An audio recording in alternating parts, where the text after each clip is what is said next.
আম আদমি পাৰ্টিৰ ৰাষ্ট্ৰীয় সমন্বয়ক অৰবিন্দ কেজৰিৱালদেৱৰ আহ্বানৰ প্ৰতি সঁহাৰি জনাই আপ কৰ্মকৰ্তাসকলে আজি মৰিগাঁও জিলাৰ লাহৰীঘাট সমষ্টিৰ জৰিবৰ গাঁও পঞ্চায়তৰ অন্তৰ্গত ঔগুৰি বজাৰত উপস্থিত ৰাইজৰ অক্সিজেন মাত্ৰ পৰীক্ষণ কৰে।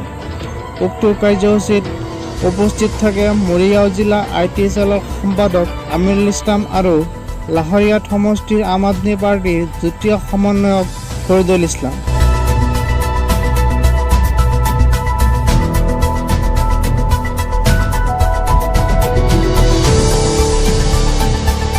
আপোনালোকে যাতে ইয়াত আহিছে কিবা কাৰ্যসূচী আছিল নেকি?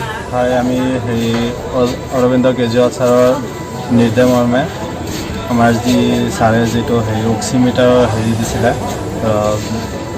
গোটেই অসমত অক্সিমিটাৰ দিছিলে যাতে মানুহৰ অক্সিজেনৰ লেভেলটো জুখিব পাৰে, সেইকাৰণে অক্সিমিটাৰ দিছিলে আৰু সেইটো কাৰ্যসূচীৰ কাৰণে আমি ইয়াত আহিছোঁ। আপোনাৰ পৰিচয়টো দিব। মই মোৰ নাম মহম্মদ ফৰিদুল ইছলাম, মই লাহৰীঘাট সমষ্টিৰ জনপ্ৰতিনিধি।